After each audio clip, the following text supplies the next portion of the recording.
Hey, what's your OnlyFans?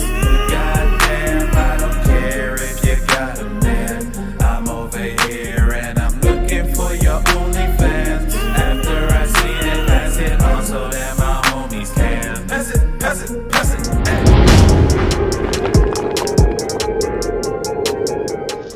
hey. What's up, everybody? It's your boy Chaos, and welcome to a new episode of Take It to the Table. As always, I am joined by Mr. Rhymes. Hey, yo. And also none other than Rides. What's up, Rides? What is going on? Fresh on the heels of Money in the Bank. Ready to get into it, man. Yes. Right. If you haven't guessed from the name of this video, we are going to be obviously recapping Money in the Bank that happened about 48 hours ago, as well as recapping what happened on the Monday Night Raw, what's happened after. Some huge stuff has happened on Raw in a while. It's been really pretty much action-packed. Without further ado, let's take it to the table. Now, going into Money in the Bank pay-per-view, since it's now been and gone, what's the first words that come to mind regarding that pay-per-view, guys? Quick.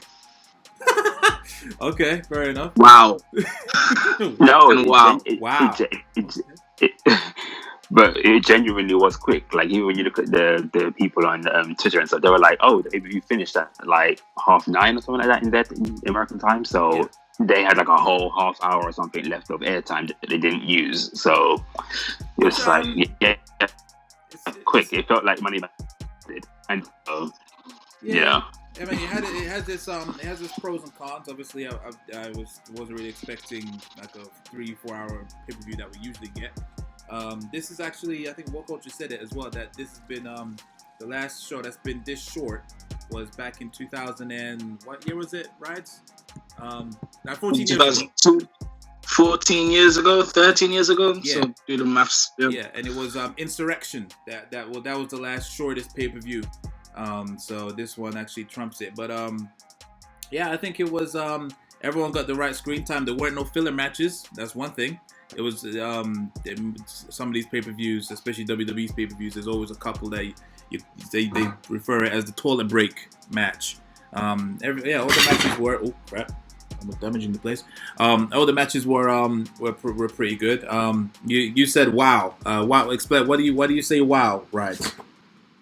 A few reasons, man. The concept behind what they did was a first. We've never seen something like that before. It's very interesting. I think it's obvious to say that most of us were really anticipating how the Money in the Bank ladder matches were going to be, and they did a really good job. It kind of, for me, it just followed that hype and energy of like the Firefly Funhouse match and the Buried Alive match or Boneyard match, whatever you want to call it. Like, just in the sense of a cinematic type of thing. They did it very well. There was everything in there. There was intrigue, there was drama, there was comedy, and that alone was wow. Obviously, the result, which we'll get into, was very wow. But the pay-per-view on a whole, it was good. Like you said, no filler. It was enjoyable from start to finish. Even the matches that weren't really great weren't bad either. So I got no complaints about Money in the Bank this year. Okay. Aside from the winner. All right, we'll definitely get into the winners for sure. And you said obviously quick for obvious reasons. You said it was quick. It was a very short pay-per-view. Anything else you want to add? Any other word you want to add? You said that you didn't feel like there was any filler on the card and stuff like that. I did kind of get that vibe with was it like an R-Truth MVP Lashley moment? Although I feel like that was, I guess, building up to what happened on Raw. So I guess you could say that made sense, but in the same breath, I do feel as though maybe that wasn't pay-per-view worthy, in my opinion. Because I understand that right now, I guess pay-per-views themselves aren't going to have a pay-per-view feel because it's still pretty much going to be presented to us in the same way that the shows are. But then that whole segment or that whole happening it just felt very much like a segment on Raw or a segment on SmackDown that kind of, watching Money in the Bank, I didn't need to necessarily see. Also, I'm not sure, so I'm going to assume that with that all happening, I noticed that I guess what Lashley broke off from Lana 2 or 3 weeks ago on Raw. Pretty much, yeah. Okay, so they're just not a thing anymore because they didn't even mention that they're married or anything on there. I don't think they're disconnected. I think the last thing I saw was Lashley just said, you're so beautiful, can you stay backstage? I mean, they're still selling it on socials and stuff like that, as far as I know. Yeah. I mean, there's still a thing. She just stays backstage. Even on This Week on Raw, she was still there, kind of heading towards Lashley, and MVP acknowledged that there's still a thing. But she don't come to ringside anymore. Okay. But then other than that, I did think that I will say, okay. Are we gonna? Yeah, let's just go into the talk about matches, matches, right? and then I can get into it then. Yeah, so Money in the Bank. Did anyone see the pre-show? I did. Yeah. I watched the pre-show. No, only because I am a Jeff Hardy mark, and it was that thing where on SmackDown, I think he even said it in the last video that it was meant to be that when he returned on SmackDown, he was going to use his No More Words theme. And on SmackDown, he used the Hardy Boys theme. So I was like, okay, maybe he's saving it for Money in the Bank, given that now he has a match, and he still used the Hardy Boys theme. So I was like, oh god, like, just damn it, like, I want the No More Words theme. But either way, that match kind of just like happened. I mean, Cesaro's always going to be one to put people over or have like a good match with people. I guess he brought that out of Jeff Hardy. I noticed that they kind of broke the HD screen on the ring, like Jeff Hardy, when he I guess threw himself into it. He like made a crack down in it, and at that point I was like, the show hasn't even started and they're already breaking things. And then I realized that match was a taped match, so probably wasn't even happening at Money in the Bank. Probably taped it after SmackDown or something. So, but yeah, the match did what it had to with Jeff Hardy over. So we'll just see where he goes from here. Yeah, we go. And what were your thoughts, right? So did you see the pre-show? Did you see the Jeff Hardy match? I didn't. I saw Jeff hit the swanton, and that was it. I didn't really see everything up to it. I think I literally turned on just as he hit the move. I mean, I can imagine it being a great match. But yeah, admittedly, I didn't watch the pre-show, man.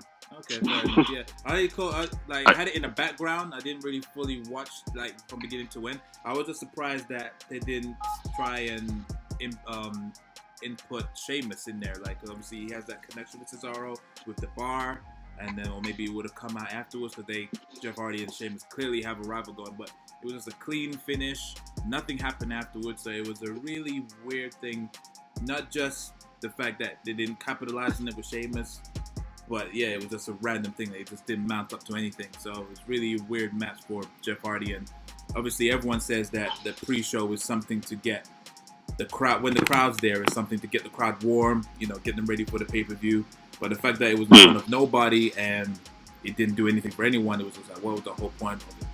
It was really weird match to put together. Yeah, business, man. It was just pre-show business. Like, you got to think passive viewers, people that have never watched wrestling before, they turn on, they get that for free. They see Jeff Hardy and Cesaro.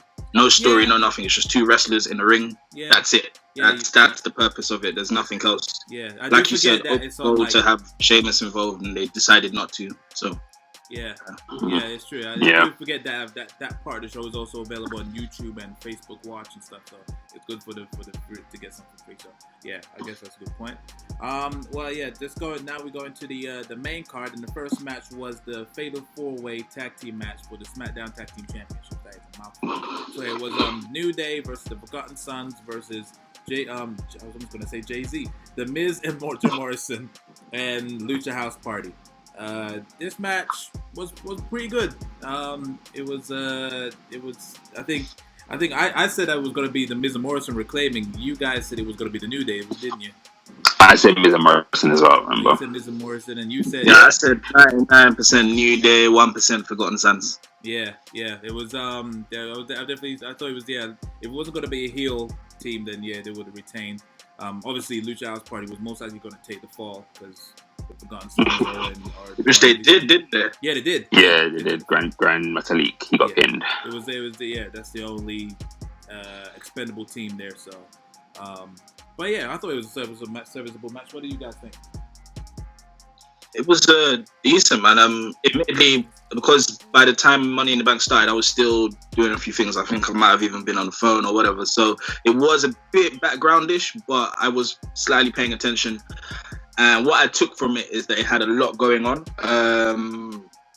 Almost messy, but not messy, if that makes sense. Like, it was a lot going on. Yeah. Basically. Yeah. And, but yeah, I think it was a good showing from each team. Lucha House Party was really good in that match, from what I remember. Lince is underrated. Lince Dorado is underrated, man.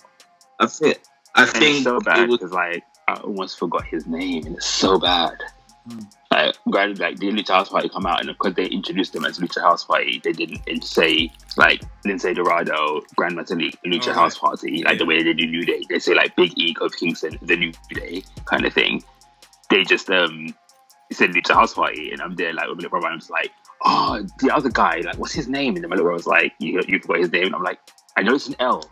It's something. I'm like, because it's Lucha House Party, it's Grand Metalik, it's Kalisto, and it's and I was just like, it was racking my brain. I really forgot his name, and it's like, and I know that I liked him in 205 Lives. I felt really bad for forgetting his name, but yeah, Lince Dorado, yeah, you know, it's like, but you know. But yeah, that was a pretty good match. Next up the was perfect way to start the pay-per-view as well. Say again? Perfect way to start the pay-per-view as well. Oh yeah, 100%. Yeah, definitely was no sleeper fest. It was very very good start to the match, or to the pay-per-view I should say. Then it was what happened up next. What ended up being next was MVP versus R-Truth, which changed to Bobby Lashley facing R-Truth. This was actually meant to be on the pre-show apparently, but they moved it into the main card. For, I guess, obviously, it looks like they're doing whatever MVP is planning with the stable stuff. It looks like they're really trying to push it, make a lot of eyes be on it. So yeah, obviously, this was basically a squash match. Probably was over in a minute 40 seconds. Right. And Bobby Lashley. I'm not surprised. I didn't see it though. This was the point where I told you guys I had it paused, I just jumped back in, so I missed that. I have seen clips of it. Like I heard from what I saw, it did start off very funny in terms of the little segment, if you like your comedy. But clearly it was a squash match. Yeah. You know, if anything was filler, as Rhymes alluded to, it would have been that. Yeah. I would say so. Like I said, I think they were just planting the seeds for this whatever MVP is planning. And it looks like I'm quite intrigued with what they're planning. By the looks of things, if the dirt sheets prove to be true. So yeah, we'll see how that goes. Moving swiftly on to the next match, it was Bayley against Rise. Would you take over? Bayley, ain't nobody meaner than Tamina. So, as much enthusiasm as I had for saying that, this was the one match I didn't see. Fair enough. Again, just second match following in the R-Truth because I was still paused. So I was very close to just carrying on from where I paused it, but something about watching them pay-per-view live just makes it better, and I didn't want to be behind, and we were all kind of watching it together, so I just and clearly I didn't miss much. So what did you tell me the thing that you mentioned? This meaner than to me the thing that you mentioned.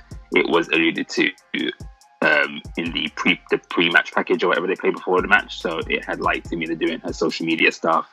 And then I think Bayley and Sasha Banks had an interview backstage. They were like gunning her for it and stuff. And then I think who's the other? I don't think it was Charlie. Was it Kayla? The other one? Oh yeah, Kayla. And she's the one who interviewed them, and then because they were like, you know, I guess on the same page about Tamina, and then she threw in the thing about does Bayley trust Sasha Banks because of what happened on SmackDown? And then now they're kind of setting the planting the seeds that something was going to happen between Sasha and Bayley for the match and stuff. But in terms of the match itself, I'm not going to say it was bad. It wasn't because. Oh boy. Yo, Mr. Ryan. No, it just kind of. Hold on a minute. We didn't catch any of that. Your hamster died. What did you say? Oh, you hear me now? You hear me now? Oh, I can hear you. Yeah. Oh, What okay. happened? Okay. Oh wait, who can't hear who? I didn't hear you at the time, but yeah, carry on. It's fine. Okay, so in terms of the match, it wasn't bad. I'm just not sure if it was. Okay, I wouldn't say it was like it could main event anything. Maybe it could main event SmackDown, maybe, but it wasn't kind of like at the considering the spot that they were given, because it's the spot after the filler. So now it's the time to hype the crowd back up, but they kind of like had quite a slow match. So yeah, that's kind of all I can really say about that match. Really, slow, like it happened. But I must say that has got to be the most enjoyable Tamina match I have ever seen, and I've seen online. Okay, yeah. And people say that was her best match, if not ever. So because of that, it definitely brought her stock up a little bit more. She can be actually someone that you can actually take a bit seriously. Why was it enjoyable for you? Because like, even though Mr. Rhymes says it was slow, I think it was at a decent pace to showcase what Tamina can do, and like she flung Bayley over the table, all this stuff. Like she just showed she was just a brawler, a powerful brawler, it just showcased her what she can do in the ring instead of just doing power moves, so to speak. And it didn't make her look corny, like a corny face or anything like that. It was the right amount. Because that's why I said I did fear if she did win, they would turn into this corny person, like don't be bullied and all this kind of stuff, like do the right thing. I just hope that they didn't do that. So I think they gave her the right amount of balance. It was the right balance of her skills and her moveset, and it made me be more intrigued to see what type of matches you would like to put in the future. Because anytime previously, any matches that she was in, it was just a bore fest to me anyway. She didn't really have that much personality. Where in this match, she had a bit of a personality. If that makes sense. So yeah, right, 110%. Say again? I'll definitely go back and watch it. Yeah, I mean it's nothing to write home about, but in terms for Tamina, it was the best match for her. That's what I'm saying. So yeah, it was cool. Next match was Braun Strowman against Bray Wyatt for the Universal Championship. Did you see this one, right? I missed the beginning, so I didn't see the entrances. I don't know how far in I was when I got into it, but there was still quite a bit going on. I'd say when I jumped in, it was definitely more drama than wrestling. So I'm probably maybe halfway or the latter end of the match, but enough to still be entertained, to be honest with you. Yeah.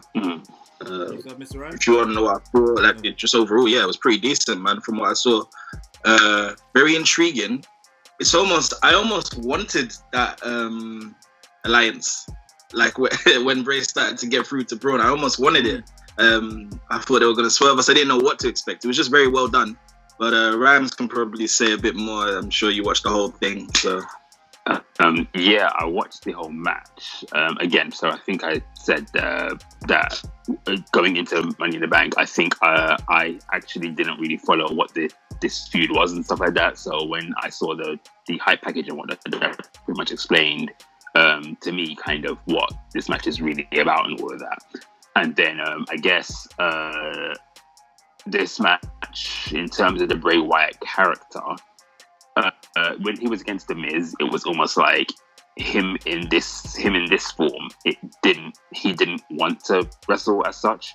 It was only when he was kind of getting pushed to it, and then it got to the point where in this match, even at the very beginning, he was quite hands-on and he was actually like attacking Braun Strowman and stuff. So I was like, oh, so they're gonna have this character start wrestling in that.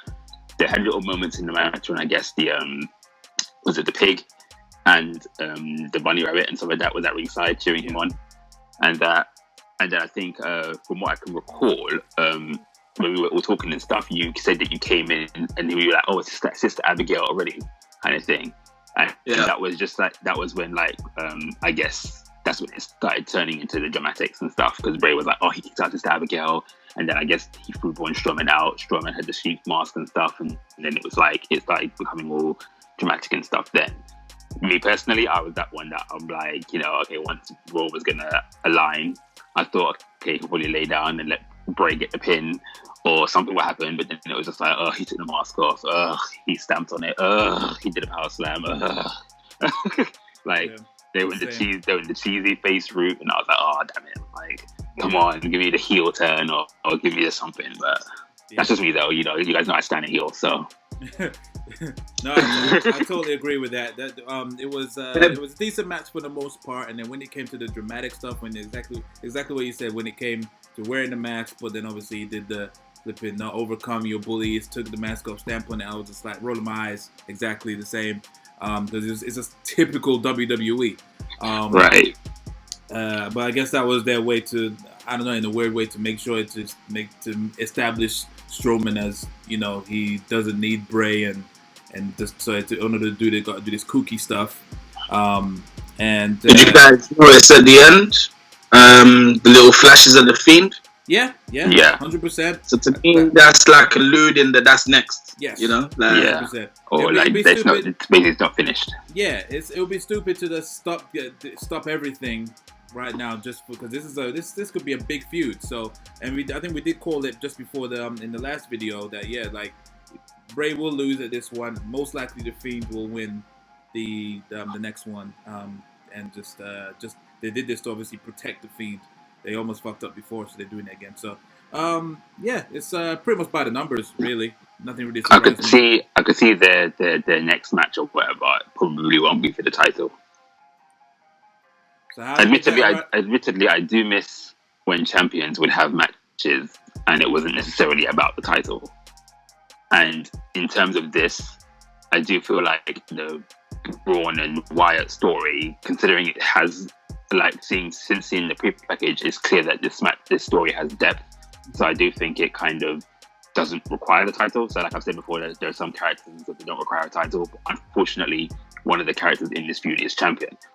But if it's a thing where they don't want to take it off of Braun already, I do think would be okay if the next match that they have, I'm assuming it's going to be a Backlash, that match would not be for the title. I'd be okay with that. It'll be very interesting how they get around that, because especially with all our all the fans, they'll be just like, why is it not for the title? It's like a cheap way to get out of it. I don't know how they're going to get. The other way they could do that is if they do this match on SmackDown, and not on the pay-per-view, because it makes it. It's been a while. I can't remember the last time, like a big feud, and one of them the champion, and the title is not on the line. Just for them. Well, I was gonna say, like, I agree with Rhymes in the sense that when you have feuds that involve a champion and the story behind the feud is more deeper than the actual championship, like Jericho and HBK, for example, those are really cool feuds. But the championship is still there. But to have that and not have the title on the line at all, it would be like WTF, like what are you doing? Why is the championship? And a perfect example of that is when Miz had the shot at Bray. The title wasn't on the line. And that was really weird. Like, and apart from that match, I actually can't remember a time where there was a champion facing someone on a pay-per-view or a big stage who was champion but didn't defend it. Triple H, Ric Flair, Last Man Standing. On pay-per-view?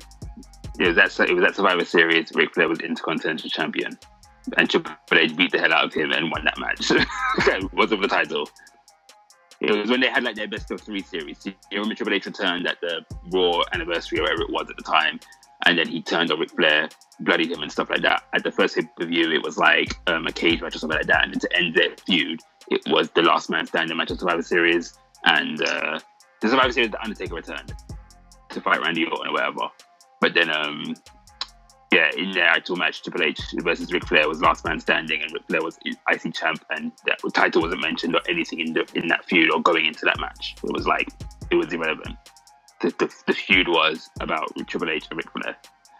Interesting. There you Granted, go. that was like 2005. granted that was like years ago. But I'm just saying that's Yeah. more That just and shows I think Triple H that is I above. continue. But Triple H obviously thought he's above the Intercontinental Championship, so of course he wouldn't want to take that. Back then it was the Oh, World are you Heavyweight saying title, the nothing else. championship in question was the Intercontinental Championship? Yeah, he said the Intercontinental, the IC title. Yeah, Ric Flair was IC champion. Oh, okay. I thought you were saying they were both like Triple H. I thought we were talking specifically about the main title. Yeah, okay. Fine, cool.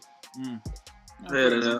It'll be interesting. I mean, the only way you can get around with it is if the Money in the Bank winner somehow wins the title. That's the only way it can be non-title. But for them to do that in this day and age, people are not going to be, maybe you might be, but a majority of fans ain't going to be okay with that without the title being on the Like line. we said, the Miz one was not even 6 months ago. And, Yeah. people just accepted it. Although I think that feud ended prematurely. Oh, yeah, it just killed off straight immediately, and they went personal. I think it was purely done just to turn him heel, because they had Morrison coming back. That too. well, because that's that whole thing of once you face the Bray Wyatt or the Fiend, I guess you're changed. So And that's Yeah, the you thing. just change He him never and even heel. got a chance So to- He never got a chance to defend his family's honor, didn't he? He didn't. Yeah, We know he and lost. so since the Fiend came into existence, to me, that has been the most potential feud to be something really deep. Like, man was in his house, wife, kids, and all that. We ain't had that with anybody else. This Braun one is the next one up, but every other feud, I don't know.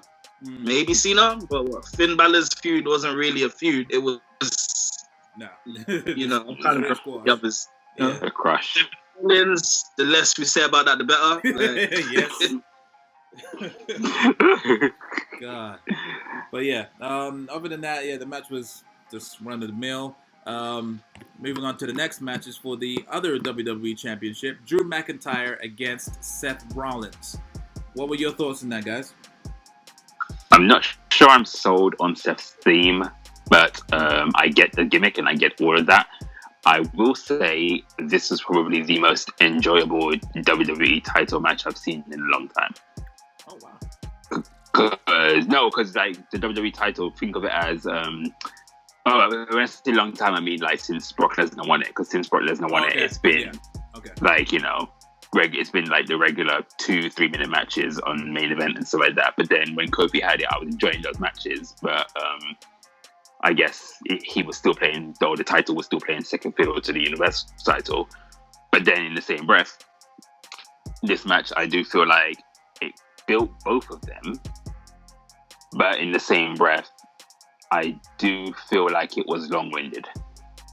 Yeah. So a lot of the elements of the match or things that happened in the match kind of thinking of it so we talk about filler in terms of the match card. In terms of this match, there was a lot of fight issue that didn't kind of need to be there, but I guess they've got time to fill, so they probably were just like, take your time, run as long as you want, and so they did. Yeah, I totally agree. What about you, Ride? I enjoyed it. It was a very, very, very good wrestling match.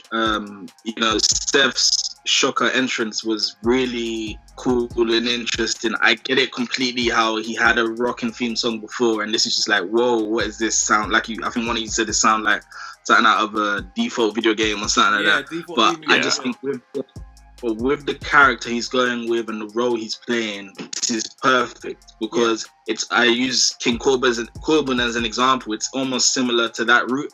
Only difference is Seth isn't supposed to be goofy. Like not that Corbin's goofy, but Seth is, in his mind, thinks he's doing the right thing, so to speak. Do you know what I mean? So he's not even an in-your-face heel. He's not cussing the fans, but he's still egotistical. And essentially, he's supposed to be Jesus. Like, he thinks he's Jesus, basically. Yeah, the Monday Night Messiah, so yeah. You know what I mean? It's a perfect theme for him, man. The attire that he was wearing, coming down like a god, like, I was there for it, man. And then the actual match, you get Seth, who's an amazing wrestler. Drew is obviously growing into that, and they held each other, man. There wasn't one person dragging it. There wasn't one person, like, carrying the match. There wasn't one person that was dragging it down. It was all on tire, on the same level, right through to the finish. Good solid win for Drew. didn't necessarily hurt Seth, but definitely did wonders for Drew. And I really, really like the ending. I like the handshake. I did. Really, that got me, man. I didn't know what to expect going forward.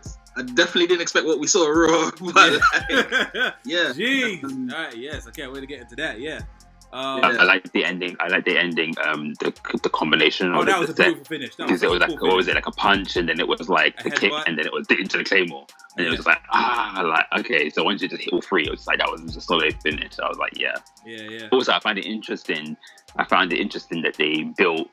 I don't know if they're gonna start doing this with Drew, but they're kind of building the Claymore as like that one finish. That's all he needs, is just one. Because Seth hit his stomp, which previously was the one killer kind of thing, you know, but Drew kicked out of it, and then Seth did kick out of the Claymore. So I guess that's the one hit wonder right now. Yeah. It's a beautiful finisher. And it's to me also, it's starting to be that move that like the new RKO out of nowhere, because he's he's not going to have to do a run up. He could just do one step and he's just into the Claymore kick. So it's definitely building up to be those. What was you gonna say? Got a question. Has anyone kicked out of the Claymore? Did Lesnar kick out? Yes, he has. Well, yeah, but then that's Lesnar. Yeah, that's Lesnar. In their match. Yeah. Because there's a couple moves that over time, they were always, like, back in the day, it was the pedigree. There were moves that just no one kicked out of. And right now, like, funnily enough, ironically, going back to him, the end of days, nobody is kicked out of. Like, that's been saved. Yeah. So I don't know if the Claymore matches that, and that obviously will be interesting next week, which we'll get into. But almost like versus finisher. But I was wondering if anyone had kicked out of the Claymore. But no one besides Lesnar. And no disrespect to the people that he faces, but it's not. I wouldn't say they're fodder, but he hasn't really faced any main event people besides Seth Rollins and McIntyre and Lesnar. Because most of his people he's faces like Big Show. Sorry? Maybe Big Show if you're talking about status and legacy and all of that. Yeah, he's still a giant. Yeah, you know what I mean? I guess so. Yeah. Everyone else is like half his size, or you know, I know we shouldn't be saying because I'll be like cussing out Shorty G for being too short when he's actually one of the best wrestlers on the roster. But just saying, he hasn't faced anyone that big to actually firm the Claymore. And that's what I'm saying. So maybe that's why. But I don't know where I was going with that. Just that's. But just wanted to make just whatever. Shut up. I'm gonna shut up now. Next match. What? What was you gonna say? You said what? Sorry, I didn't. I was laughing at you. Oh, fair enough. Next match is, of course, the main event, which was the Money in the Bank ladder match for both the men and women's respective world titles. Now, what did you think of the awesome entrances, guys? So, admittedly, for the entrances part, I honestly, I didn't take the opportunity to kind of run and do anything that I used to do, like snacks and all of that, before the match started. So I saw it when Lacey Evans' music played, and then she like walked out into the lobby and stuff. That's when I quickly ran to like the kitchen and to get myself gathered ready for the match. So I came back just as, I guess, Daniel Bryan walked in like celebrating and hyping everyone, and he was like, "Yeah, come on, like let's do this." And I'm just there like. Look, they were basically PS1 entrances. That's like, when like they haven't got the technology to like do the assets of the ring and everything. It just come into the screen. That was like PS1 entrances. Everyone had PS1 entrances. It was just fucking right. That was just epic. What are your thoughts regarding the match as a whole, though, Rides? The entrances were cringe. It was weird. It was just like, it was like select your player. Like, it was just weird, man. And like I said, like, all of them just, I'm trying to break down each of them. I think AJ was doing the most chatting, which was funny, I suppose. Yeah. Corbin did a bit as well.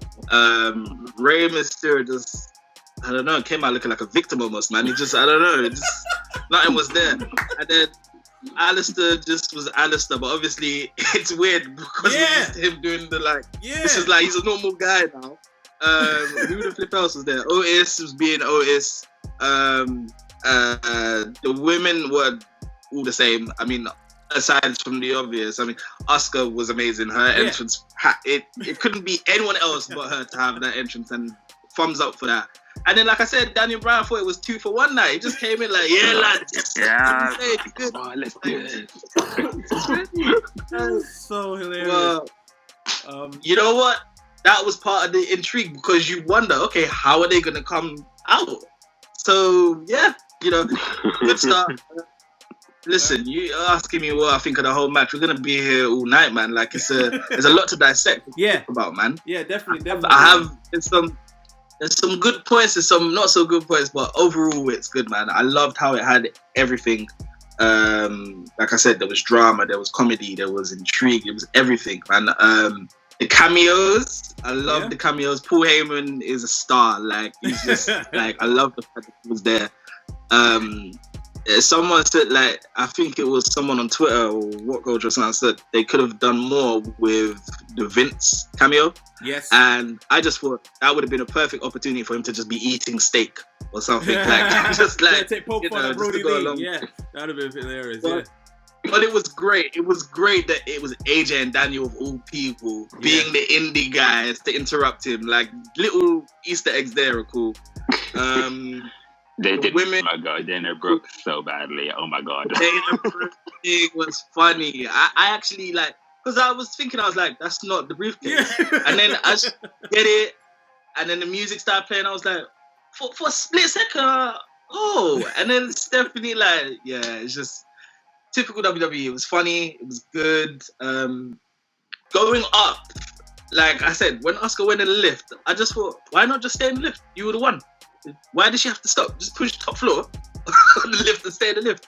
My guess is that she was. They somehow cut the lift. They got to the floor before the lift arrived, so they paused it to stop it. Somehow the guys that was coming up the stairs were quicker than the lift going up, and they stopped. Yeah. That's what I'm saying. That's what I'm saying. But it's entertainment. It's TV. Do you know what I mean? They have to make it. Was like I said, if you can suspend your belief and just engulf yourself in fantasy, was epic. Yeah. I didn't like how when it came to the roof bit, some of the women didn't make it to the roof. Not at all. They were gone. Well, yeah, because they were taken out. So they got thrown into a pool, just like, you know, something like that. And that was the last time I saw her. Nothing happened to her. Like, so Shayna Baszler, she took like 3 finishes. She got like a super kick or something like that. She got the woman's right, and then Nia Jax chokeslammed her into a wall. So that essentially took her out. Carmella got powerbombed from the table. She was that took her out. Dana Brooke fell in her head after the slip on the wet floor, and so she took herself out. So it's like the other 3 women now can just climb up. Same with the men. Like, okay, actually no, because with the men, 2 of them got thrown off of the roof. So, I mean, which we'll get into. With the men, I didn't like how AJ had this vendetta against Ray. Forgetting that it was Otis that put the thing on him. Like, you know what I mean? Ray just left. Like, you know, Ray didn't do like, Ray, where are you, you little shit? Where are you? Right. I love the little flash of the Undertaker. Yeah, man got from a poster. And shit. AJ got shook from a poster. Also, speaking of posts, Rams to be happy about this. We saw Roman Reigns 100 times. Kept behind us. We were deliberately. Yeah, it was cool. I guess that's your. Yeah, that's my what? Is he there? Oh. Hello. Is he there? Yo, you there now? You back? Okay. Yo, we got him. We got him. There we go. Yeah. So you were saying that was my. You said that's my what? For Roman Reigns, the posters, or that's my what? That's our answer that we needed because everyone was speculating that he'd been. Although he probably was, and WWE did that because they're not stupid. They can hear people talk. Probably did that on purpose. Yeah, 100%. I mean, they still left him in the beginning though. So you remember you were talking about, is he in the then now forever bit? In the now bit, you do see Roman Reigns Superman punching someone. So I was like, okay, if it was that deep, it wouldn't be in that. And then at the pay-per-view itself, like in watching Money in the Bank, he was in like 3 of the posters that were there, and then there was even the part when there was a standoff. I think it was it Nia Jax and Otis, but then it was literally like Roman Reigns was like right there. Oh yeah, on the WrestleMania But then, poster, yeah. but then they're like having the face off, and then it was just like his face just kept popping up everywhere. So it's like, okay, well, if it really was that deep, they would have changed the posters. So it's so Don't yeah, post sounds it now. cool. Good, man. Great match. The interactions. I loved it when the women and the men kind of had their little moment. You got little Ray getting choked out by Shayna. Like, that was mad. And he got But he got squashed. sandwiched. He got sandwiched. It's like Yeah, the sandwich. What? Literally. Yeah. Nia all Jax around and it. Otis. When it comes to winners, Yeah. Asuka being a winner. Yes. I mean, I'm she's- marked out. I kid you not. I just like I told you guys she was my draw. She wasn't my pick because I assumed that they were going to go Baszler.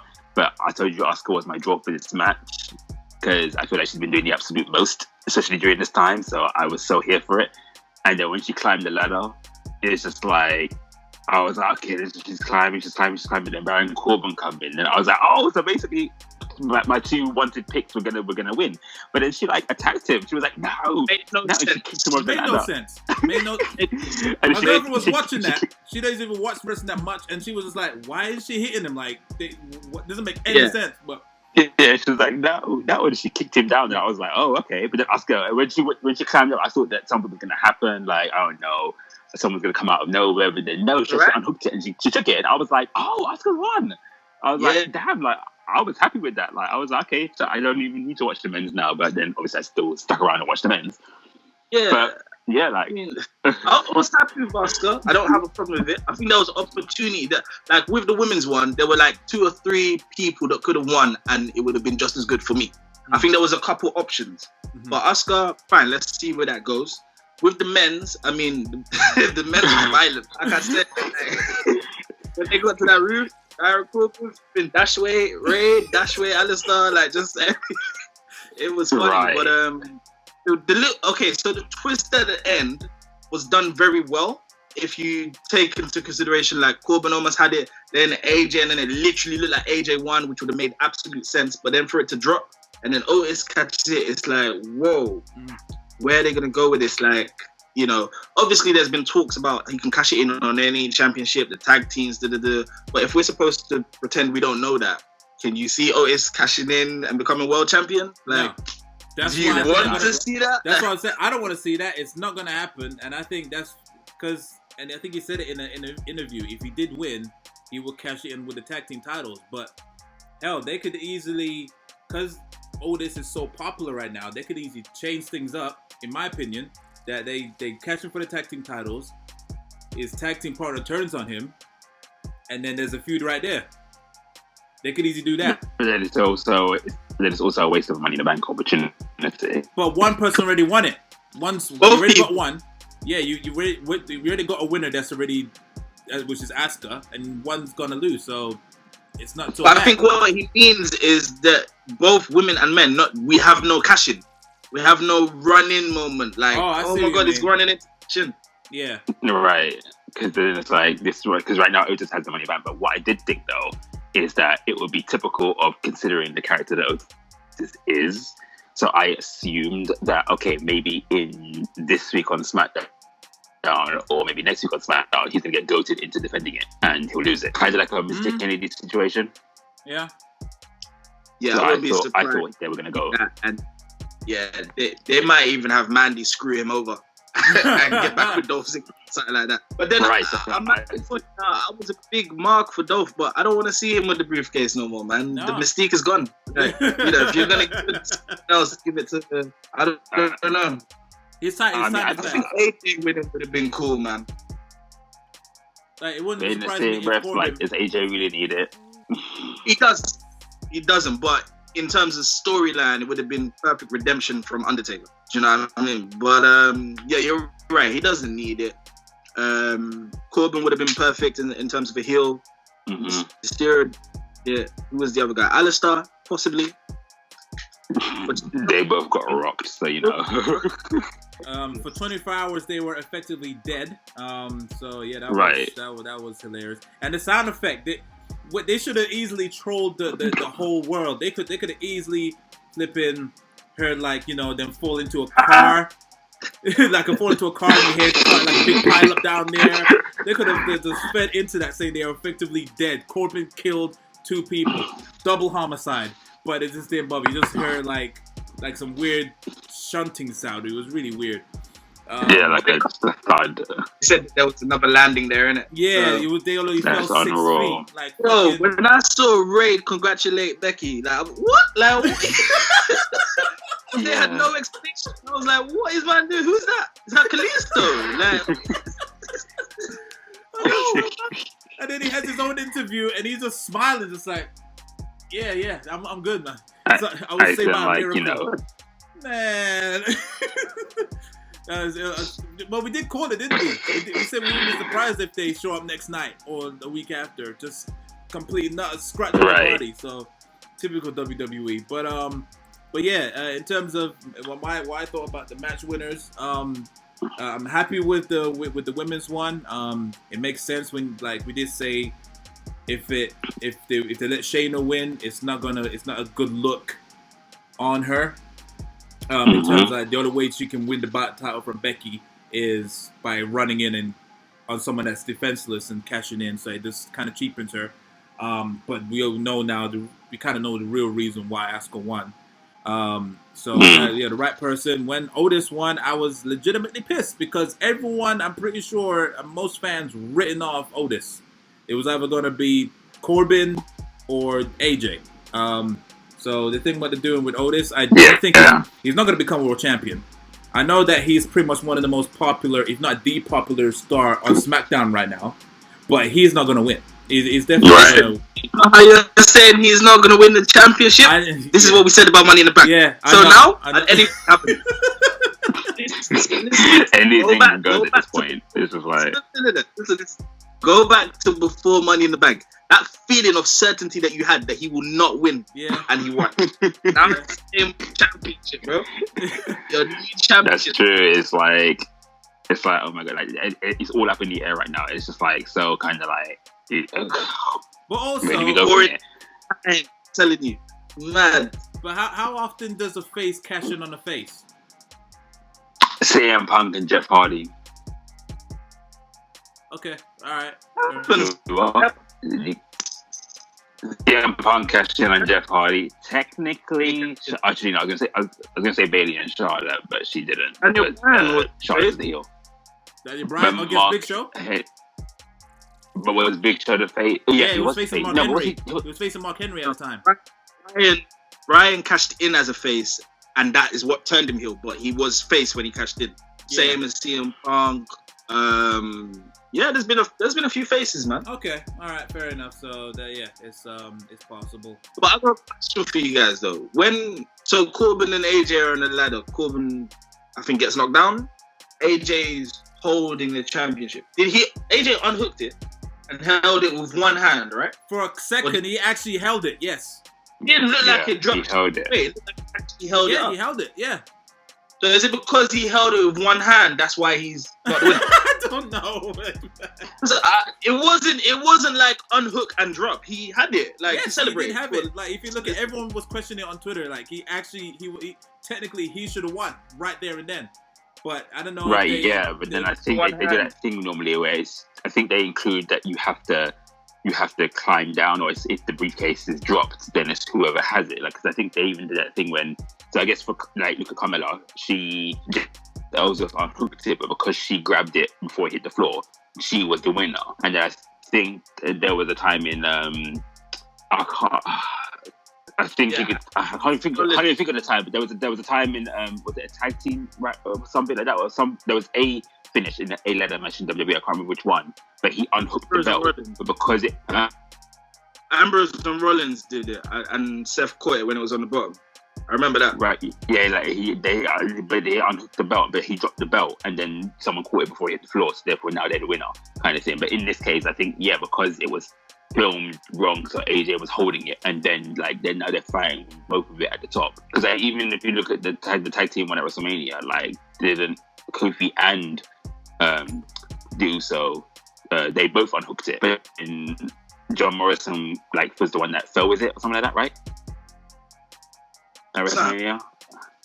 Yeah, if I can recall. So it's just that thing of like, it's just I guess whoever has it, and when they fall or something, I don't even know. Yeah. But in the same breath, I'm like, the finish was questionable, and it's that again because we had completely written Otis off. It was just kind of like like again, if they were gonna, I would have gone with Dana Brooke, but not Otis for the men's. It's just like there was too much like people that you just kind of would place higher than Otis. No disrespect to Otis, but 100%. that's just my thought. Yeah. And it kind of that's shows what does that do? If you have a team, a solidified tag team, and you make one of them the quote-unquote star, like what does this do for Tucker? Because really and truly, have you, since this whole Mandy Rose thing, has anyone really been thinking about Tucker's like the afterthought? He's been on TV the whole since Mania.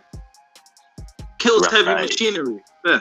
Because they had an excellent showing at the Chamber match. But that was the last big thing they did, you know? Yeah. I But mean, then even in the chamber match, no one talks about what Tucker did. That's Everyone what I'm talks about Otis falling out the chamber. So Otis was the star of the match. So yeah. it's like, even though Tucker was the one that he jump off the pod or something like that, he did something in the match. I can't whatever. But Otis is the one that's talked about. Yeah. So In most of these I tag think they teams, kind of in most of these tag teams these days, there's always the weaker one. Same thing with Street Profits. The one I hate is the Dawkins. Like there's always a weak one that no one talks about, no one rates. And unfortunately, Tucker It should be Otis. Sorry? The weak one should be Otis. It should, but it's the most popular one. That's the dumb thing. Tucker's like a great everyone seems to wrestler. like Otis. Huh? Tucker's a good, mat wrestler. Yeah, he's Matt, but he has no persona. That's Right, the thing. he's just Otis is there. the one that does the caterpillar. He's the one that's got the take stakes some weights and shit. He's the one. Tucker is just generic.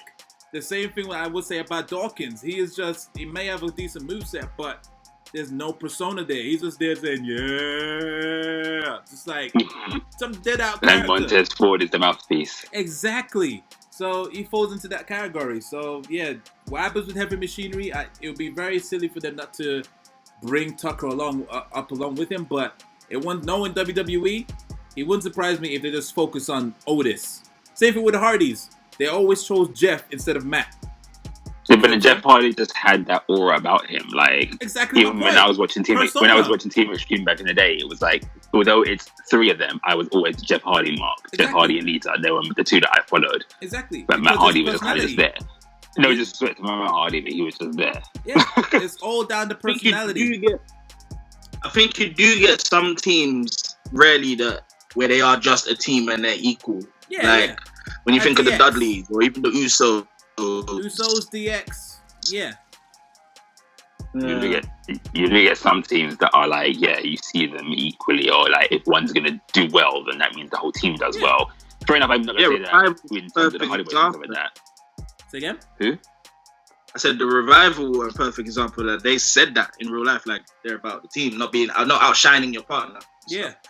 But sometimes it's not down to the team. Sometimes it is management. Like, I'm sure Otis and Tucker generally wanted to stay a team, but, they see you as a business, you have to run with where the money's at. If people are into Otis, surprisingly, then... Isn't Tucker actually injured? No. Who? I thought Tucker was injured. No, he's totally No. fine. That's what I'm saying. Like, does Tucker even have a finisher? Like, Otis has the caterpillar. What does Tucker have? Case Well, closed. what's the joint finisher? Isn't he like a? I want to say it's like a World's Strongest Slam or something like that, and then Otis is behind him. Yeah, that's a tag team match. That's a tag team finisher, not a full. Double check 2K. Yeah, okay. Mavset 2K, you're right. I mean, he's on there. Yeah. It's probably DDT 3. That's what it is. DDT 3. Oh, God. That's what Montez's finisher is. So leave him alone, okay? We're gonna leave the DDT finishers out of this. Numbered DDTs. All right, fair enough. But yeah, it's very interesting that I think it's taking advantage of the current global situation that's on right now, and it's a chance to make new stars because right now they are depleting. Yeah, we'll just see what happens. It could be very interesting, or it could be most likely a train wreck because everything is lastminute.com, as we've known all these years with WWE.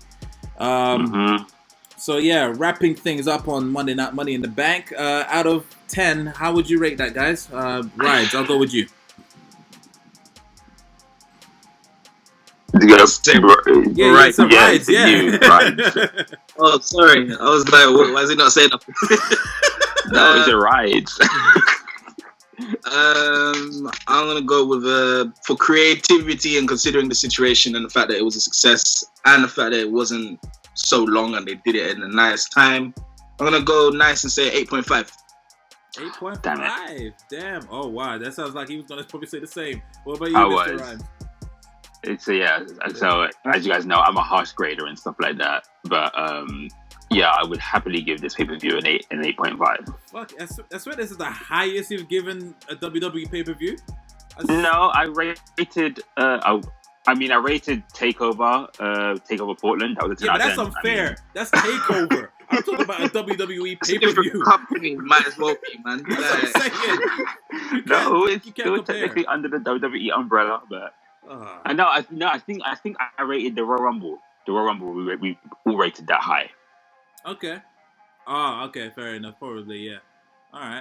We did this year, so yeah. But then for this one, yeah, I would say given everything and how this was presented, and just I guess, yeah, the creative aspects of the match and the fact that I genuinely thought this match was going to be a train wreck. I'm not gonna lie, and I only wanted to watch it to see the train wreck.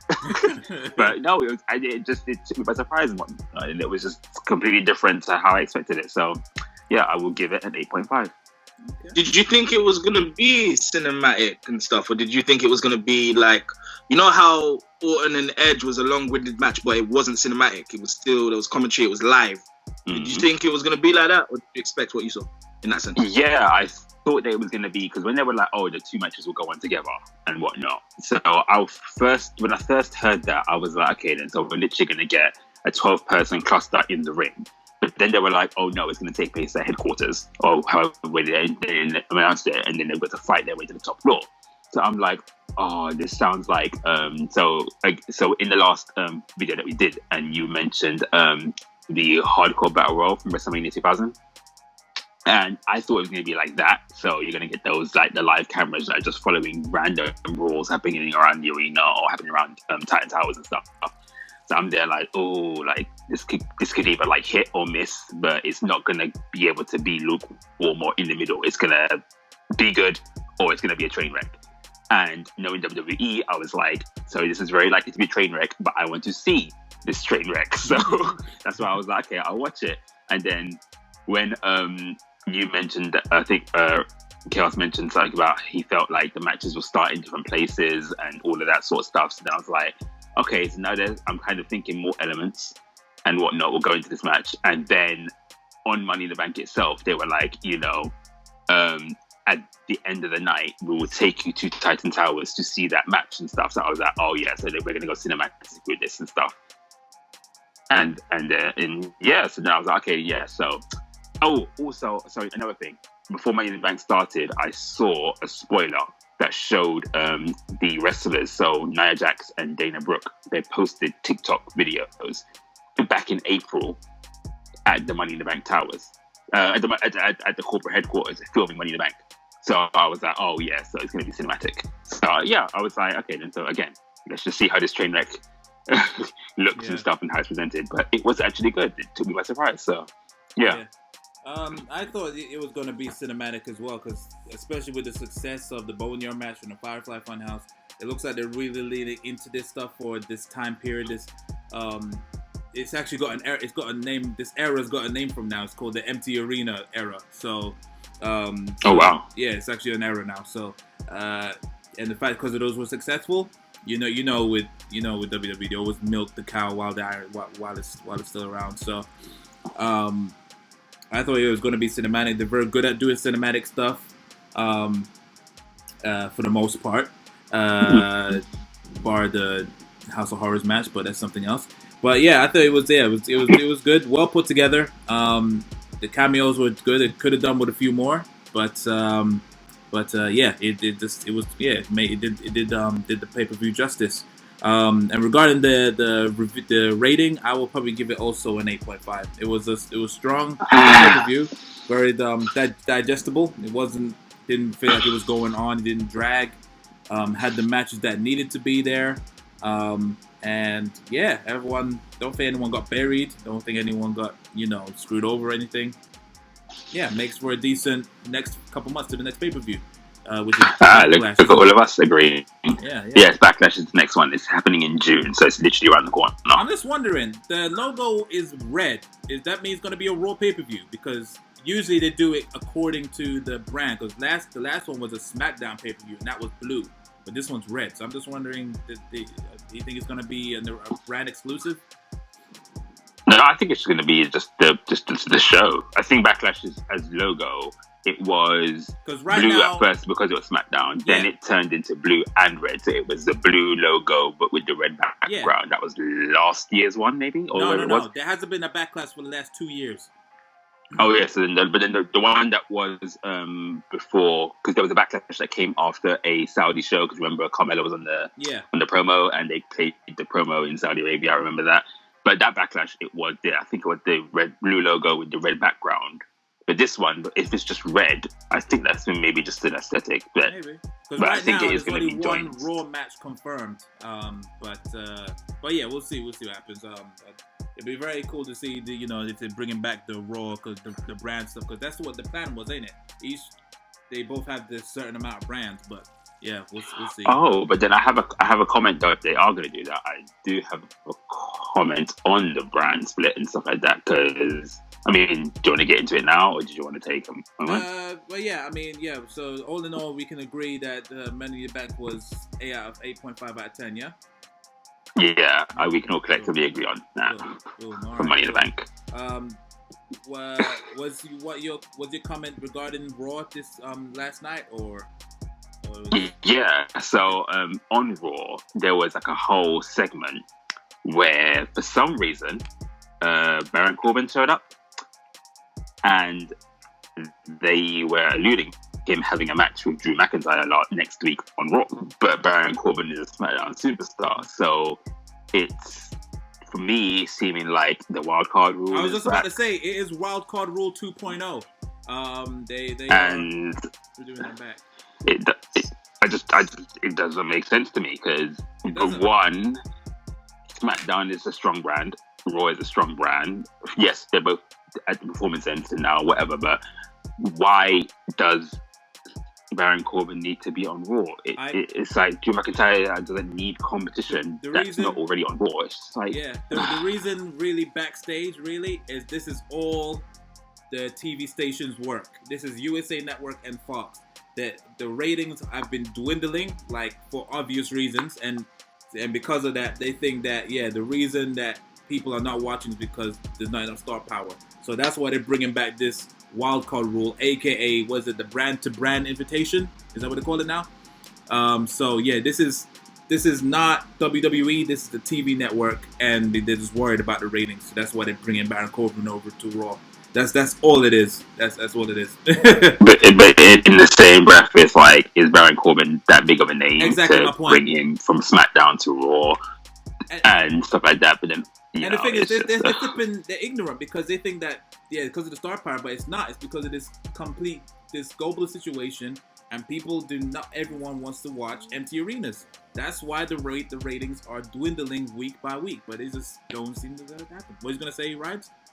I think there's two reasons here, and they kind of I get it. There is a lack of, like you were saying, that SmackDown's good on its own, Raw's good on its own. To be honest, they're both weak right now, and why I say that is not because product is sucking or the content sucks. It's the situation. There are. It's not a complete roster. There are people who are staying at home, self-isolating. Not everybody's working. That's going to have an effect. Fair enough from a network standpoint. At the end of the day, low ratings are low ratings. It doesn't matter what's the cause of it. You're going to do everything you can. So I get there, right? But yeah, the mixing of superstars, hopefully it's not going to be anywhere near as bad as the wildcard rule. But I think Raw and SmackDown have done a good job at being, outside of Survivor Series, which was so long ago now, they've done a very good job at separating the brands and identifying themselves as individual brands and keeping stars apart from each other. So now we're kind of back in that world where, oh my God, a SmackDown guy is on Raw, like where it's almost like a bit whoa again. Like you're so used to seeing King Corbin on. It's been like ages from when we used to see him on Raw every week. So now it's almost like refreshing, you know. And obviously, whoever's on Raw, for example, like I don't know who's on Raw. If Seth Rollins goes to SmackDown to face someone randomly or something like that, that would be a bit intrigued. If they go over, it still needs to be done. It needs to be maintained. So I don't really have a beef with it because, to be honest, if you don't do that, then you have Corbin taking on one of Zelina's guys again. Like, it's just, do you know what I mean? It's getting a bit boring. Like, True. How many people, especially Drew, considering what you said earlier, you said it yourself. He's just kind of been going through people that haven't really been a threat. Who on Raw can he do that? I would go on record and say, outside of Seth and Lesnar, this is probably probably Drew's biggest opponent while he's been champion. Yeah, it is. But then unless they feed AJ to him, which AJ's a star. Because but my point, that's it. AJ, okay, one match, then what? You know what I mean? Everyone else is like an up and comer, basically, someone who you can make a star out of, which is a great route to go. But you also need your established stars too, and they don't really have that right now. You know, I think it's going to be the same issue with SmackDown. Eventually, Braun's going to run out of people, like, you know. So I suppose they do need to mix up. So. But I guess the difference is that with Braun Strowman, there's longevity in his feud with Bray Wyatt because there are loads of layers to that, and because there's two characters involved just with Bray Wyatt alone, there's routes that they can go with that. They could drag that out, but probably until the back end of the year. Sure. And what if they really wanted to? This is WWE. Well, you gotta remember, this is WWE. They could. Back end of the year, long we're made, bruv. Yeah, no, okay. When I say back end of the year, I mean like so this feud could be probably for SmackDown or on SmackDown's side. This feud could probably do maybe 2 or 3 more pay-per-views. If that makes sense in their sort of time. Maybe if done right, 2 or 3 more pay-per-views, and then their feud is done. And then 2 or 3 more pay-per-views that's coming to the back end of the year, is it not? I would say like, 2 up until SummerSlam. So you think it's just 2 more pay-per-views then? So just Backlash and then SummerSlam, assuming that there isn't going to be one in between. July, August. So there's 3 pay-per-views. That's assuming that they're not going to do one in July. Oh, right. No, they will. I think they just leave it lastminute.com. But if I would say till August. Yeah, if it's 2 pay-per-views, then yeah, why not? You said that you feel like Drew doesn't have any up and comers, but again, another moment on Raw. Jinder Mahal said he's gonna have a hero's rise. I don't know what you guys took from that. Fucking dead. I don't like it. I think based on. Oh dear. That's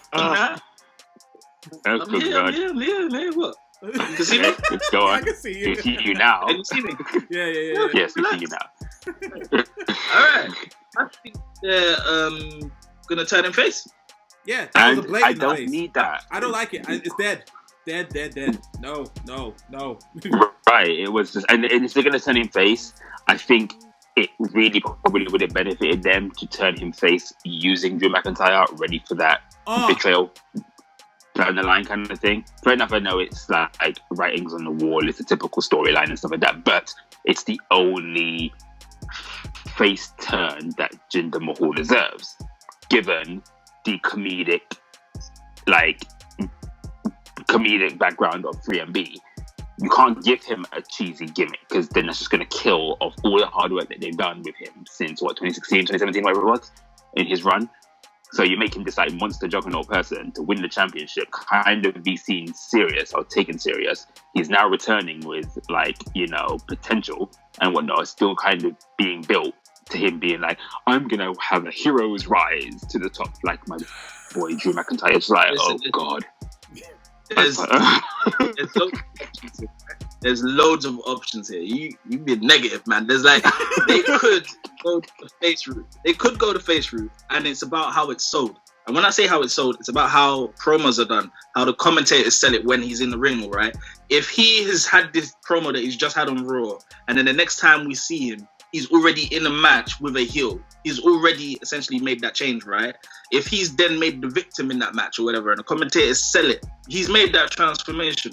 Furthermore, it might not even be a face turn. He might be doing what Seth is doing. Seth thinks he's a face, but he's clearly not. Do you know what I mean? He might be going that route where he is this guy that we all love to hate, and he just carries on like he's a good guy or whatever.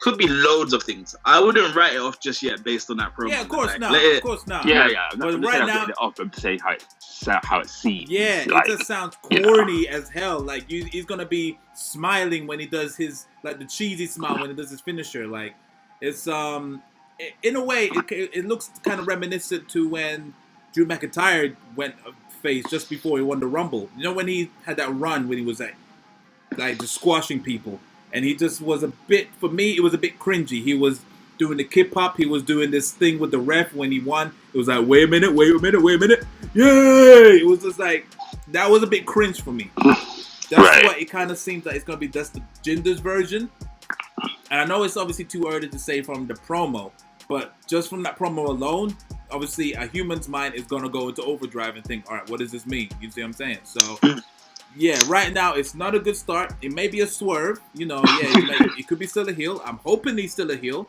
and it's his version of the hero's journey. But yeah, just how it is so far, it's not convincing. I hope they don't turn him heel. It's just I just hope whether it's a face or a heel, I just hope it's not comedic. If it's done seriously, and do the we can Jean actually shit again. Do that the Jean shit again. Yeah, if we can kind of, and I didn't get Shanti vibes from his promo. Yeah. So I was happy about it. But like you said, not yet. So I'm hoping they kind of, make him credible.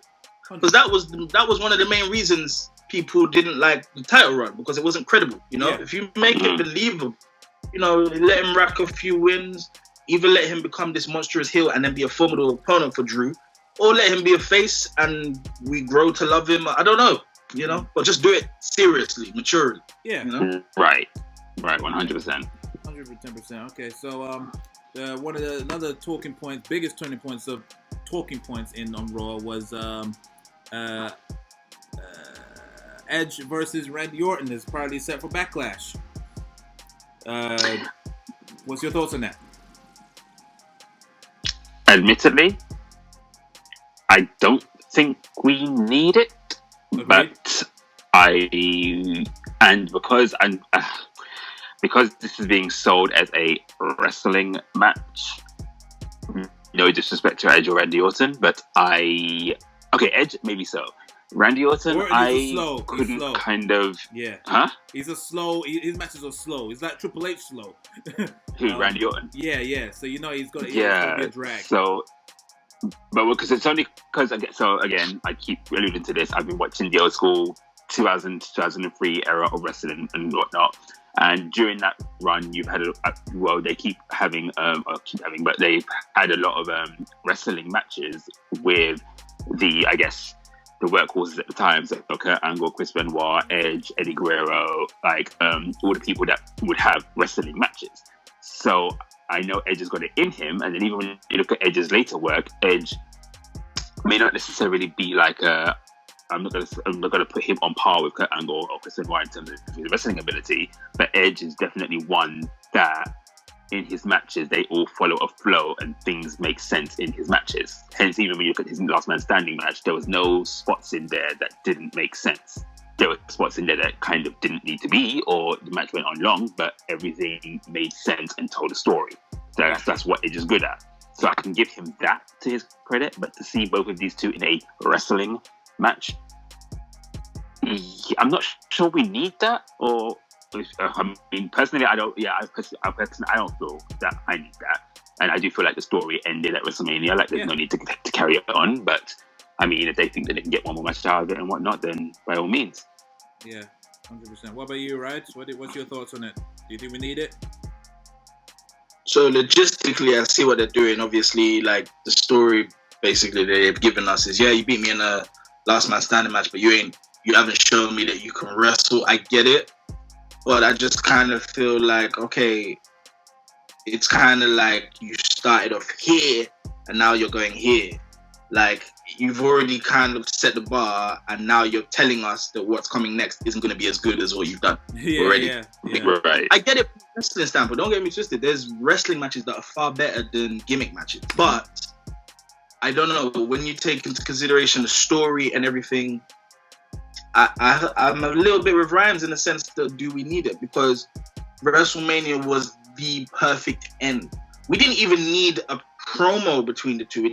This could have been it. Like, if Edge decided to never wrestle again, that could have been it. If he decided to start with someone new, if Randy wanted to start with someone new or go to SmackDown, this could have been the perfect opportunity to kind of carry it on.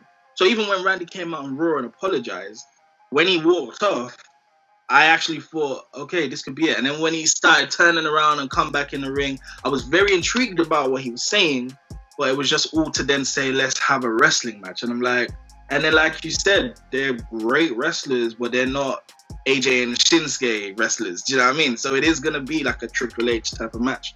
You take into consideration that they're heavyweights, that they're older. I just can't see majority of people being as hyped for this match as they were for the WrestleMania match. Yeah. You know? And it's almost now, it's like, okay, is there a little bit of respect there now because they're civil enough to stand in the ring together? Like, whereas before they wanted to kill each other. Like, you okay with my wife? Like, do you know what I mean? It's just, it's a bit of a stretch. And again, I get why they're doing that because the lack of superstars they probably have and they need to stretch stories out because of this pandemic. But I think I would have been happy with that chapter being closed, you know? Yeah. I mean, the actual promo started with Edge saying that chapter is closed, he's ready to move on. But then Randy Orton came to drag it out and make it a whole new thing again. So it was just kind of like okay, I get that in terms of storytelling and I get that in terms of the character that Orton is. But it's like, it's just kind of like that.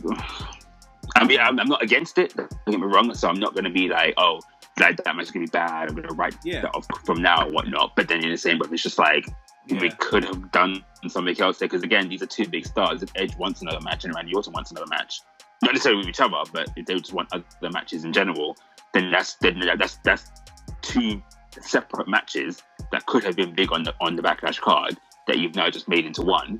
So now, 100%. So then it's like, Randy Orton versus another name, Edge versus another name. That's two big matches that we could have had, but now you're just going to give us that one, lesser than WrestleMania match between Edge and Randy Orton. So it's just like, meh. You've hit the nail on the head, and like you said, it's not that you dislike the idea, it's just that we didn't need it. So it's like, we'll have it, okay, yeah, I'll watch it, but we wouldn't, if we never had it, we wouldn't have been like, I wish we had Edge and Randy again in a wrestling match. You know what I mean? This could have been the opportunity, like you alluded to, for Edge to have his first match outside of Randy Orton. This could have been Randy's opportunity. Randy could have been a formidable opponent for Drew. Do you know what I mean? I would have loved that. Like, Drew talking and then the RKO out of nowhere. Like, but... Yeah. That's it. Here we are. True. I mean, in a way, they haven't technically agreed because, like, it was weird that they were having this banter and then Charlie just comes out of nowhere. So, what's your response? And he just faced the black. There's no actual answer. Even though you can audibly hear the guy at the back saying 5, 4, 3, 2, 1 to black. It was weird. But, we'll see. Maybe there may be a twist in there somewhere, but most likely they will face each other at Backlash.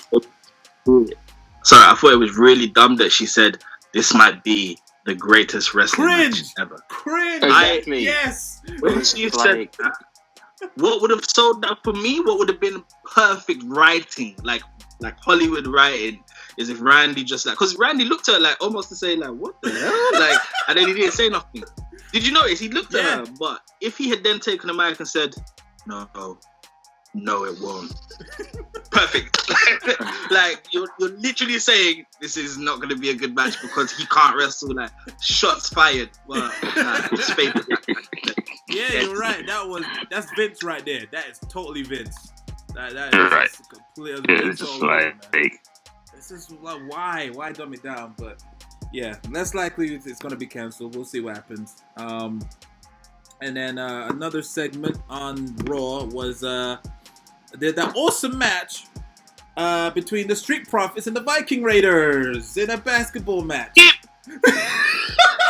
Absolute skip. bro, listen. Oh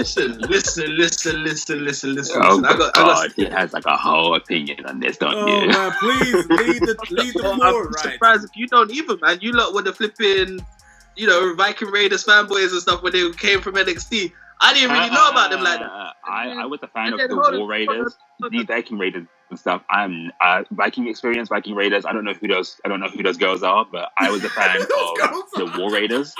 Yeah, the War Raiders. They're who I stand, and they were the ones that I was a fan of, like Viking Experience, Viking Raiders. I don't know who they are.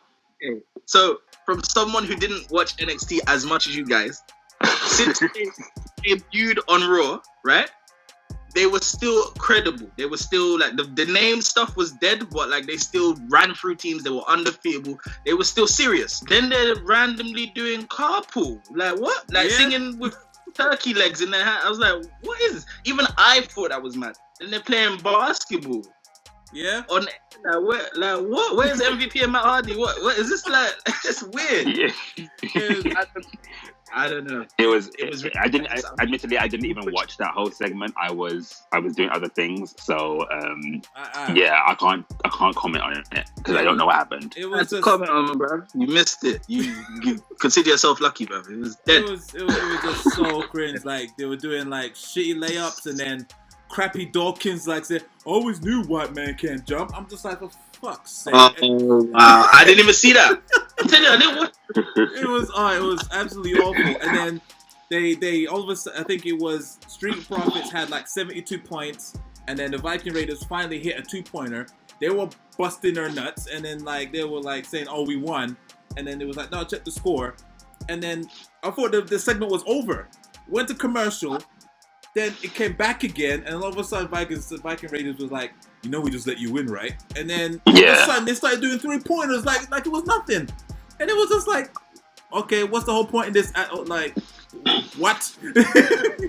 It was, absolutely. It did not make sense. When I saw them in the car, I thought, yep, they lost the revival, and now they're doing it to them. Yeah. Like, literally. Yeah. Before that segment, I didn't even hear them talk to each other. Like, they were just serious. They just beat you in the ring. That was it. Now they're doing promos and, like, talking like normal people. Like, I don't know. Absolutely, they're absolutely awful. Like they're saying words like cool, like they're not doing cool things like people throwing and all this. It's a typical tag team being on. It's unfortunate tag team being on Raw. It's part of the Raw curse. If they were at SmackDown, it probably would have been a bit different. Or obviously, definitely if they were still at NXT, they would have been safe. But yeah, they're probably getting they'd be getting the treatment that the Forgetting Sons are getting right now. Yeah, War Raiders will be going through. powerhouse. Viking Raiders will be going through that right now. Yeah, 110%. It's that was a sight to behold. I must say, God help them next week and the week after.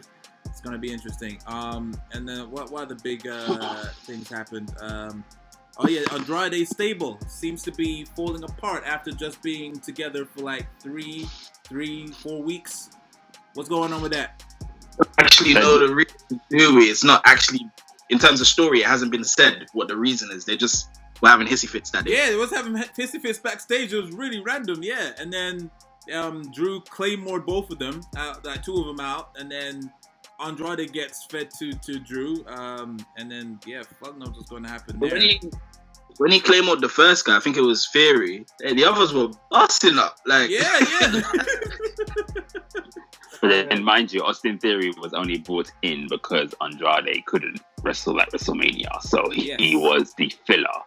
But then, so if they're really kind of trying to like cause rifts or whatever, because Austin Theory was just the stand-in, it's understandable. But then because it hasn't been alluded to or mentioned, it doesn't make sense. It doesn't kind of click.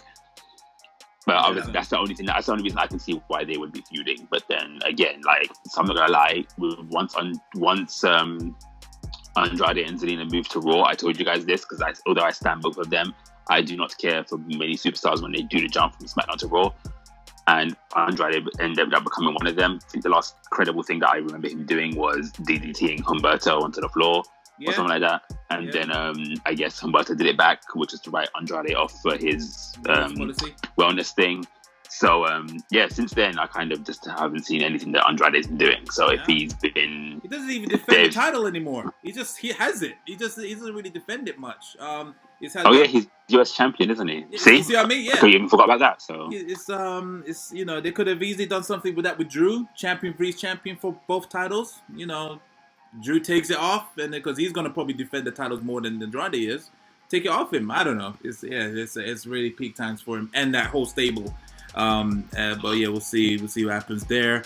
And then of course the last two things that happened, two major stuff that happened, was MVP stable.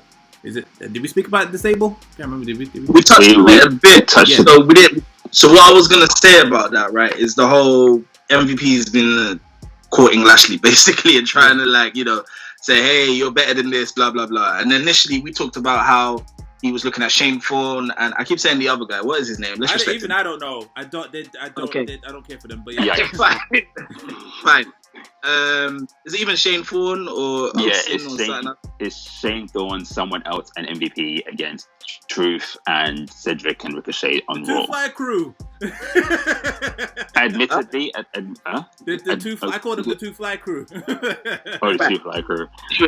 So MVP's been doing all of that, and initially it looks like to manage these guys or whatever.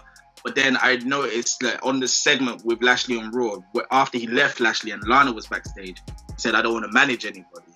And then further to that point, in the match, the 6-man tag that you're talking about, when Lashley came out and did what he did and then they left, it really looked to me like, okay, this ain't a superstar of a manager. This is a team. I got team vibes, and I'd be down for that. I'd prefer that more. Lashley doesn't need a flipping another manager. Do you know what I mean? And MVP's still got it. Make them a tag team. Yeah. They could be a very formidable tag team, man. Lashley and MVP, I'll be down for that. But I think they're going the manager route. Probably. And MVP can be a great mouthpiece for Lashley as well. Because Lashley ain't, even though he's a big dude, he doesn't really have the voice or like the proper mic skills. So in WWE, he's killed it on the mic, man. Sorry, say again? I said outside of WWE, we've seen that. Whoa, this guy can talk and kill it on the mic. He's a monster heel. Like, yeah, 100%. But for some reason, WWE hasn't really grabbed it. So, I guess it's no fault in him. It's them. So yeah, MVP could definitely fill the mantle, and then see what happens from there. And regarding who was he recruiting? Oh, Apollo Crews. Yeah, there you go. So he wasn't even on Raw, so that's how bad that is. Well, he meant to be injured, but he wasn't even on Raw. He's still selling that knee injury, isn't he? So, but I think when he comes back, I think most likely he will probably be siding with that team. So that's quite a formidable team. Is that? Or did MVP actually approach Apollo? MVP approached Apollo. Okay, they didn't show that on YouTube. Oh, yeah, I don't know why then.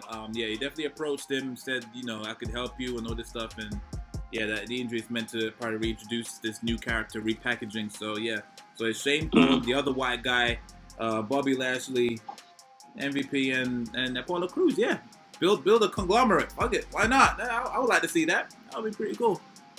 I'll be down for that, 110%. And then, of course, the final one, or probably the most major one, they made sure everyone knew. Becky Lynch. She officially relinquishes the women's title, and she's due to become a mom. That whole segment kind of warmed my heart. Fair enough. I know. Cool. So what it was is that early on in the day, or just before Raw kind of started, like 2 hours before Raw started, someone on Twitter made made an account and put like a pregnancy test there to say that they weren't pregnant or whatever, or that they weren't pregnant. But then because they named it like Becky's Lunch, so on a quick, it looked like Becky Lynch WWE. Does that make sense? It looked like her handle. I get you. But they made the whole account look like hers, just with a U instead of the Y. Yeah. So that's what got Becky Lynch trending, because people thought, oh my god, so is she gonna be or is she not gonna be? So I'm like, oh, what then? If it's a trolling account, then like probably not. Only for that to end up being the case on Raw. So I was like, oh, so unfortunate for her that someone spoiled it beforehand, kind of thing. I did kind of do that thing where when she gave Asuka the title, I was wondering, okay, then so maybe so something big is going to happen. Whether it be that she's deciding to retire, or because I guess in her case she might be like she's got nothing left to do. But she could be retiring. She could be anything. And then when she was like, "You gotta be a warrior," and I'm just gonna go and be a mom. And then I'm there like, "Oh, that's like, oh." And then Asuka was like, I don't know if Asuka was selling it as if that Asuka didn't know, but Asuka seemed genuine in her reaction. So I was just like, I got it. Go on.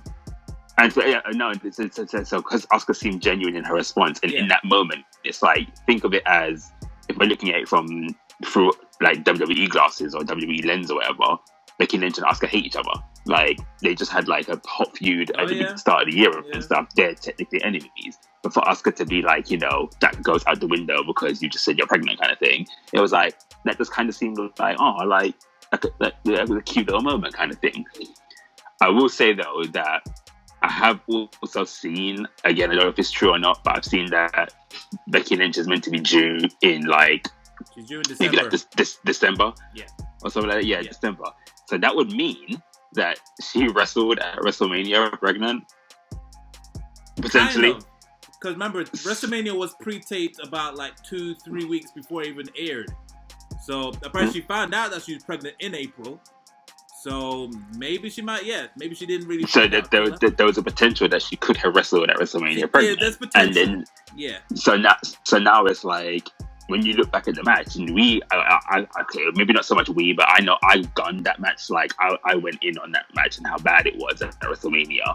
And then it's like seeing the little clips and stuff that from the match that was shown in Shayna Baszler's Chronicle or whatnot, and you're looking at some of the bumps that Becky Lynch took, and you're like, she was potentially pregnant there. You're like, now I have to look at that match in a different light. And now I kind of feel like a bit of a douchebag. Like, you know, like, like, damn, man. But no, like, for me, it was like, you know, that was a nice way to start Raw. It's like, I'm glad that she gets to go on that journey. Weird that, like, when you see all the other women superstars, or female superstars, or however you want to phrase it, when you see all of them talk about things like going in to be parents and whatnot, and how a lot of them, like, they don't want to do it because, you know, of their career, or they want to pick specific times. Like Naomi had a whole skit on Total Divas about how she didn't want to do it. She got the implant and all of that to stop and make sure she can't fall pregnant. Bella Twins were trying to get pregnant. Like, certain people are like, you know, choosing times when to do it and whatnot because of their careers. But Becky Lynch, like, being at, I guess you could say that she's peaking right now, or peaked or whatever. And then while she's champion and whatnot, and at the point where she is, like, I guess, WWE's biggest moneymaker right now to a degree, and she fell pregnant. So it's kind of like, like, it's kind of like, it was an interesting decision, or interesting, just interesting to me. Like, okay. I wouldn't be surprised if they've approached her to do the show. People can say no. I mean, they wanted AJ Lee on the show, and she was the hottest thing at the time, but she didn't do it. Do you know what I mean? So, and you take into consideration she's with another superstar on the roster, just like AJ Lee was. Like, yeah, I think Becky probably just turned it down, because it would have been like, you're right. This is clearly Total Divas material. It would have been perfect, but kind of glad they didn't, man. But yeah, with the whole her announcing, there was a few takeaways from that, man. Obviously, it's a great moment. I kind of like how, because at first I thought with the handshake that Seth didn't, then obviously this news, it was almost like, okay, could this be a face turn for Seth or whatever? But then he just like aired Mysterio, and then I like, it was weird, man, the way he came down to the ring like a zombie, and then he really sold that. And then, I don't even think we should talk about what happened after the match, bro. But like, that was you know what? We'll talk about that separately. But like, just, it's weird. You've got this big moment. You're about to have a child, be a father. Your wife is like, everyone's talking about her, but you're still a badass, essentially. Yeah, man. Cool. And I also like how everybody had these lovely things to say. And then Shayna just... Oh, God. She was... I mean, that made me like Shayna Baszler a little bit more. Yeah. I like her now. Oh, listen. that documentary, go and watch the flipping documentary. I don't know what it is. I don't know why. But seeing that documentary, I see her in a whole new light. Like she was fighting Natty, I was like, F Natty, like, you know what I mean? Like, yeah, man.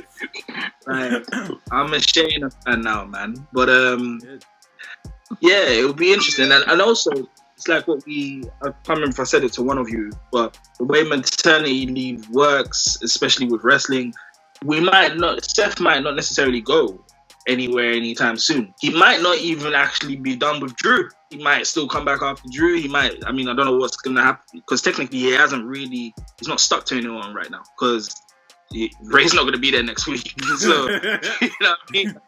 We don't know what's going to happen. So, that's also very interesting as well, man. Well, you can essentially say that Becky Lynch is out of the question for at least 2 years, because I guess she's still going to be on leave when baby comes. So Becky Lynch is essentially written out, and she's going to be gone now for the foreseeable until at least 2022. Seth Rollins will probably do that thing where he'll make appearances here and there, or he might change to because I think if you remember, I guess for how it used to be when superstars needed time off or needed to accommodate children or having kids and stuff like that, they would always go to SmackDown. So Triple H's big move to SmackDown was because Stephanie was pregnant. So he moved to SmackDown and whatnot to wrestle less, so he had time to do that. But in this case, I guess because it's all filmed and done in one particular area, that's not necessarily the case. They're not traveling on the road and stuff like that. They're just literally all filmed in Orlando, wherever it is. So I guess it's now Becky Lynch probably just going to go wherever she lives now. And then with Seth, I guess maybe he might, because you can't say he wasn't exactly written off of TV on Raw. Nah, I think he's in a more not predominant. He's just in a more. He will be there for a while, probably until the end of the year, and then you won't see him from December, probably till Mania, and then come back. Yeah. But for now, I think he's safe. You're gonna see him quiet, especially with what happened after that announcement. But before we just delve into that, definitely huge congrats to Becky. This pretty exciting news that she's bringing in new life into the world. Can't wait to see her back whenever that may be. Moving straight on. If it's even gonna be. Say again? I said if it's even going to be. Exactly. She needs to do a Ronda Rousey and then just wild off into the sunset. Right. Yeah. Because she's done it all now. Aside from little match types here and there, maybe some big feuds or maybe a match of a legend, because I know that she's a big Lita fan. But other than that, Becky Lynch has got nothing else to really do in WWE. She's done it all. She's built like Charlotte. She hasn't got as many accolades as Charlotte, but she's built like Charlotte. She is built so she's pretty much done everything. So everything if she genuinely didn't return, it would be. Everything but Money in the Bank. The other person that's actually completed WWE so far is actually Asuka. She's won everything, literally everything. But in terms of major stuff, she's been part of them. She's done all. She can't really do anything else except just make more money, really. That's why I said it's interesting that considering her career right now is peaking, maybe a couple of accolades here and there that she's got left to do, but yet she then it's like I say, when you watch the documentaries, pregnancy and family and stuff like that, it's one of the things that all of the women talk about, and how they have to plan that, or they have to consider when they're going to do that, because their wrestling career it means a lot to them, or things like that.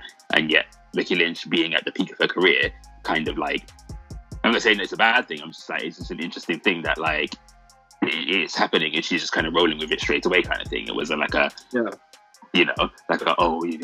about this, what about that? It was nope, it's happened, I'm going by kind of thing. The only thing I'd say that why she might not ride off into the sunset is because she's done all of those things, but I don't know if peaking's the right word, because as much as she's done, she hasn't had longevity yet. Do you know what I mean? If you really deep it, less than 2 years ago, she was in the mid card. Do you know what I mean? So she hasn't been on top for a long time. When you think of careers, this is why I get onto Lesnar a lot, because before UFC, he was only in the company for 2 years. Yeah. Like Yeah. compared to some of these stars like a Triple H or a Cena or whatever. Like, you know, so maybe it's a little bit different for the women anyway, because I can't think of a woman that was really there for that long anyway. But it would But be so nice far, to kind of so far it would be Naomi. yeah. But I'm not just talking about longevity in terms of being under contract. I'm talking about being On top. a main eventer Yeah. for. You know what I mean? Yeah. So, you know, someone like, I don't know, who's a pro wrestler that's been there for years that's still there today? Someone in WWE that's been there, he's a woman. No, a male wrestler that's still in WWE that's been there for ages. I don't know. You think of anyone? Those kind of people are if ready you- to cut. Yeah, if you're not talking about people who have like taken time off on something like that, then I guess right now it would be Rey Mysterio. Or Orton as well. Yeah, I was hoping you guys would say someone like a mid-carder, like a few years ago, maybe we would have said Goldust or Kane or something like that. R-Truth. Someone that's like, R-Truth. yeah. okay, R-Truth. okay, so I'll R-Truth. use R-Truth. Yeah. Yeah, but even if you just look at his R-Truth run, that's still over 10 years. He debuted in like 08 or something like that, Yeah. right? So you look at Yeah. R-Truth, he's got longevity the same way Cena has, but who's been on top for that amount of time? Yeah. R-Truth hasn't. Do you know what I mean? So Yeah. most of Becky Lynch's career has still been mid-card. It's only the last year or so where she's been here. So it would be nice to see her still have a few good more years as a main eventer. So hopefully she does come. But, you know, at the end of the day, family is a priority. If she wants to go and be a mum, I wish her all the best, man. That trumps everything. That's worth more than any amount of money or career success. So, Mhm. you know, the fan in me obviously wants her to come back. But yeah, I do wonder, like, what happens forward. Like, you know, like, I do think having a kid affects both parents. So I do wonder what happens with Seth. Like, I'm curious, like, man. Which will definitely, it looks like it's already getting to him like majorly. Oh my god. You know what? I'd love for them to in storyline, you know. I'd love for them to be that, you know, because I thought he was gonna snap. I was like, is everything overwhelming him? Like, there's a lot of things going through the head, man. So he looked dead, like a zombie. He pulled down to the 100%. ring, his hair was everywhere. Because like it was done perfectly. it's total contrast from what he was at Money in the Bank. He wasn't like that at Money in the Bank. He shook Drew's hand. He was fine. He with was the like loss. At the end, though, I think it was starting, though. He just was like in a trance. He was staring at Drew. Yeah. He was a bit like in shock that he lost, but at the same time shook his hand. Yeah. It wasn't like, I'm gonna shake your hand and then raise your hand up. It was just Yeah. like, shake your hand, but I'm still staring at you. What the hell just happened, you know? Yeah. So, Right. But this was I read that as like he was. I read it as so. This role was that he feels like because like you said, his character is that he feels like he's right, even though he's wrong, or he feels like it's his duty to be champion or something like that. And I guess because he didn't defeat Drew McIntyre, it was like he felt like he disappointed whoever he felt he had to impress, or he didn't fulfill his duty or whatever. So he just kind of felt lost. And that's how I read it. I was like, okay, he's clearly lost. But yeah. on the eve or on the aftermath of the earlier announcement, it literally looked like he was not ready for that pregnancy. Yeah, I think so. I would He wasn't ready for that I'd news. rather it be that, to be honest. That'd be like, I've got Yo. this 5-year plan or this, and like this happened. Right. Like, shit. Yeah, it was like it just looked like That's a very good he- point, you know. I didn't even think of it like that. Yeah. He's not ready. They ran with that would be perfect if they ran with. And you know what? It's just yeah. Because like, it looked like he had some You mean tell me that the whole of Raw happened and whatnot, and that wasn't the first thing that came to your mind when you saw No, Seth I Rollins? just thought it was like the loss and maybe just wow, I'm about to be a father, but not like blindsided, like he just found out on Raw. Well, yeah, because like the whole thing was that in the interview, because Rey Mysterio was having that interview where he was confirming he was in front of the roof, Yeah. and then Seth Rollins just walked up to him, just staring at him, and then Rey Mysterio was like, What "Oh, a dick." congratulations to you and Becky Lynch," blah, blah. And Seth is just staring at him, and then he just like walked off like so kind of eerily. I was just like, okay, Seth Rey really Mysterio told wasn't him. ready for that pregnancy. Yeah, like, or he heard it tonight, and it was just like, It looked like he Seth had to was sleep not ready all for that. night, flipping, he had bed hair, He was just completely just Listen, not ready. don't So. be surprised if Seth interrupts that match between Drew and Corbin. I wouldn't be surprised if it's still going on, man. Like, and I'd be there for it as well. Well, maybe. It wouldn't surprise me if he does, but right now I think looks like his sights has gone towards Aleister Black. The reason I'm saying is because obviously after that tag match, which had a very bizarre DQ. There was no reason for the DQ to happen because No. it was just it was do it end 66619 and he just stopped it. Like every person does that in a tag match. Didn't make any sense. Yeah, he like pulled Rey Mysterio down off the 619, and then the referee's like, "Oh, I'm going to disqualify you." It's like, no, it's a tag team match. That can happen. Exactly. But, very premature. It didn't make any sense. But what happened after that definitely didn't make sense. It was just this absolute like this irate. And then he fucking pretty much tried to puncture Rey Mysterio's eyeball on the edge of the steel steps. To talk about the logistics of, we all know it's TV. We need to talk about how they was there like a bag in the mask or something like that? Because I saw blood squirt on the steps. I mean, that was pre-taped. The episode was pre-taped, so they could easily do some camera magic. Like they could have done because when he did it, when he moved the mask up, then it went straight to Seth Rollins' face when he was doing this cross-eye thing, and then that's when it went back to Rey Mysterio. So they could have easily done some camera magic right there. I don't think it would be very tricky if they to do that live in front of a crowd. So I think they took advantage of that and then just completely And then when they went backstage and stuff, like they probably put all the makeup and stuff there. But Rey Mysterio had they looked like he had his whole eye taken out, and it was like, oh, okay. Yeah, I didn't like how Seth Aleister focused more on beating up Murphy. Yeah, that pissed me off. I think if I give them the benefit of the doubt, I get what they were trying to do. Murphy stopped Aleister for going for Seth, and then Aleister focused on Murphy, and Seth walked off. But really and truly, if you're Aleister in that position, you're gonna dash Murphy away and go after Seth. Yeah, that's what I'm saying. Yeah, you know what I mean? That's what I would have done. Like I would be like, punch him away, and then it's like, where's that bastard Seth? And then try to look for him, and then obviously the guys are trying to hold you back. They could have easily done that, but didn't really like that. So again, looks like they're dragging out that Murphy and Aleister Black feud. I'm not saying that I'm not here for it. I mean, they put on great matches, but again, it looks like they're slowly trying, not beating a dead horse, but the horse is near to death. If that makes sense. The fan in me is like, I'm still here for it. Like again, I could watch Murphy and Aleister Black put on matches with great psychology, great action, and stuff like that. And that could be my next few pay-per-views and have that match on there. I'd be here for that. And now they're going to see the matches with an actual storyline going into it, or a more in-depth storyline. Again, I'd be here for it. Provided they're going to go that route. Yeah, I'm very intrigued what Seth is going to say, because he just came in and he said, I don't know what happened, and then he just ran off. So yeah, we'll see what happens with that one. I'm very intrigued with this new mindset of Seth. Looks to be pretty quite awesome. Right. I think that's pretty much all the major stuff that's happened. Obviously, congrats to Asuka for pretty much winning the title without doing anything. Well, besides, she won Money in the Bank. She won Money in the Bank, but you know what I mean. You know what I mean.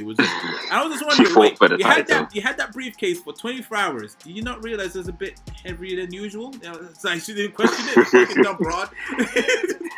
Do you not hear the rattle? Like of it was kind of, but whatever. That's the logistical side of me, and you're not supposed to have that in WWE. Anyway. That's pretty much everything on Raw and Money in the Bank. Just rounding up Raw. Was you happy with Raw? Was you happy with that? Apart from the basketball stuff. Oh my god. Yeah, it was a good Raw, man. I would say that the back. The Iconics came back. Oh yeah, the Iconics. I forgot about that. Fuck it, I skipped through that match. I'm sorry. I just can't bother with them. I skipped through the match. But them coming back, the promo, it was cool, and they got the win, which was cool. So they'll have a title match, I think, next week. Overall, Raw was good, man. It was a good. It followed the momentum of Money in the Bank. I'm very intrigued about SmackDown. Just carry on. SmackDown keeps it, SmackDown can kind of keep up with, I guess, the pace, and SmackDown isn't a slow week. I will say it's interesting that I've noticed that with the women's tag division, they have started like using tag finishers and whatnot. Yeah. So Nikki Cross and Alexa Bliss do the 3D, which makes sense because Alexa Bliss does a DDT, and then the Iconics did some weird finish that looks like the move that the club do. Yeah. Like is it the Magic Killer? Yeah, the Magic Yeah, Killer. it looks like that, but rather than it being a neck breaker, that so if Billy Kay bases and then Peyton West got the feet, they both flip you over as opposed to like it being a neck breaker kind of spin thing. But I mean, it looked kind of sloppy. But then I guess I get where they're coming from with the giving them tag team finishes, making them seem credible. I get that, and I get all of that. So you know, I look forward to that match, I guess. Quick thing to say. Did you know they've actually banned the term non-title match on TV now? Have you noticed they don't say non-title anymore? They've actually banned it for some dumb reason. They didn't say it's a match. But I did see that. I heard so when that tag team match came on, because like I said, so I came into Raw, admittedly, during the match. So I saw the back end of they were on a Moment of Bliss, right? Yeah. So I saw the back end of that, and then when they came back from the adverts and stuff like that, the match was happening, and he said, although this match is not for the titles, blah, blah, and I was like, oh, this isn't a title match, and I was like, oh, well, that's a bit like, meh for me. But then in the same breath, it's like, yeah, he made a point of saying it's not for the title, but saying in this non-title match. So it's a weird thing. Another to the ban list for WWE. I just wanted to let y'all know that they banned that for some reason. I don't know why. That's just them. But anyway, yeah, let's just wrap this up. And that's our thoughts on Money in the Bank and Monday Night Raw. As always, thank you very much, Mr. Rhymes and Rides, for joining me on this little discussion of ours. Anytime. And as always, please make sure you like, share, and subscribe the thing. But of course, thank you very much, guys, for joining. And until next time, guys, this has been Take It to the Table. I have been your host, Chaos. Peace. Yeah.